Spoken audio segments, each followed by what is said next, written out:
आज की कहानी धनतेरस की कहानी है। एक समय की बात है, भगवान विष्णु मृत्युलोक यानी धरती पर विचरण करने आ रहे थे। तब लक्ष्मी जी ने भी उनके साथ चलने का आग्रह किया। विष्णु जी ने कहा, यदि तुम मेरी बात मान लो तो मैं तुम्हें अपने साथ ले जा सकता हूं। लक्ष्मी जी ने उनकी बात मान ली और विष्णु जी के साथ धरती पर आ गईं। कुछ देर बाद एक जगह पहुंचकर भगवान विष्णु ने लक्ष्मी जी से कहा, जब तक मैं ना आऊं तुम यहीं रहना।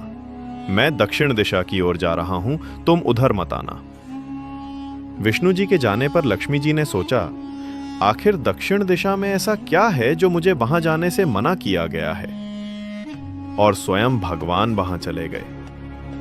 लक्ष्मी जी से नहीं रहा गया और जैसे ही भगवान आगे बढ़े, लक्ष्मी जी भी पीछे पीछे चल पड़ी। कुछ ही आगे जाने पर उन्हें सरसों का एक खेत दिखाई दिया जिसमें खूब फूल लगे थे। सरसों की शोभा देखकर वो मंत्रमुग्ध हो गईं और फूल तोड़कर अपना श्रृंगार करने लगीं। आगे बढ़ीं तो उन्हें एक गन्ने का खेत दिखा। लक्ष्मी जी ने गन्ने तोड़े और उसका रस चूसने लगीं। उसी क्षण भगवान विष्णु जी वहां आ गए। उन्होंने लक्ष्मी जी को देखकर उनसे नाराज होकर उन्हें श्राप दे दिया। मैंने तुम्हें इधर आने को मना किया था, पर तुम नहीं मानी और किसान की चोरी का अपराध कर बैठी। अब तुम इस अपराध के बदले किसान की 12 वर्ष तक सेवा करो। ऐसा कहकर भगवान उन्हें छोड़कर क्षीर सागर चले गए। तब लक्ष्मी जी उस गरीब किसान के घर रहने लगी। एक दिन लक्ष्मी जी ने उस किसान की पत्नी से कहा, तुम स्नान करके पहले मेरी बनाई गई इस देवी लक्ष्मी की मूर्ति का पूजन करो और फिर रसोई बनाना। तब तुम इनसे जो मांगोगी वो तुम्हें मिल जाएगा। किसान की पत्नी ने वैसा ही किया। पूजा के प्रभाव और लक्ष्मी जी की कृपा से किसान का घर दूसरे ही दिन से अन्न, धन, रत्न, स्वर्ण आदि से भर गया।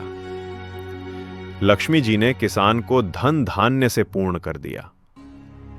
किसान के 12 वर्ष बड़े आनंद से कट गए। फिर 12 वर्ष के बाद लक्ष्मी जी जाने को तैयार हुई। विष्णु जी लक्ष्मी जी को लेने आए तो किसान ने उन्हें भेजने से इनकार कर दिया। भगवान ने किसान से कहा, इन्हें कौन जाने देता है, ये तो चंचला है, कहीं भी नहीं ठहरती। इनको बड़े बड़े नहीं रोक सके। इनको मेरा श्राप था, इसलिए 12 वर्ष से तुम्हारी सेवा कर रही थी। तुम्हारी 12 वर्ष सेवा का समय पूरा हो चुका है। किसान हठ पूर्वक बोला, नहीं, अब मैं लक्ष्मी जी को जाने नहीं दूंगा। तब लक्ष्मी जी ने कहा, हे किसान, तुम मुझे रोकना चाहते हो तो जैसा मैं कहूं वैसा करो। कल तेरस है, तुम घर को लीप पोत कर स्वच्छ कर देना। रात्रि में घी का दीपक जलाकर रखना और शाम के समय मेरा पूजन करना, और एक तांबे के कलश में रुपए भरकर मेरे लिए रखना। मैं उस कलश में निवास करूंगी, किंतु पूजा के समय मैं तुम्हें दिखाई नहीं दूंगी। इस एक दिन की पूजा से पूरे वर्ष तुम्हारे घर से मैं नहीं जाऊंगी। ये कहकर वो दीपकों के प्रकाश के साथ 10 दिशाओं में फैल गई। और तभी से हर तेरस के दिन लक्ष्मी जी की पूजा की परंपरा शुरू हुई। लोग मानते हैं कि उस दिन माता लक्ष्मी स्वयं पृथ्वी पर आती हैं, अपने भक्तों के घर सुख, समृद्धि और सौभाग्य लेकर। सोचिए जरा, कितना अद्भुत क्षण होगा वो जब देवी स्वयं आपके द्वार पर हो। यही कारण है कि दीपावली से पहले धनतेरस का त्योहार बड़े हर्ष और श्रद्धा से मनाया जाता है। घर घर में दीप जलते हैं, धन की देवी का स्वागत होता है और हर हृदय में बस एक ही भावना उठती है, मां लक्ष्मी, हमारे जीवन में भी प्रकाश भर दो। दोस्तों, आप सभी को धनतेरस की हार्दिक शुभकामनाएं।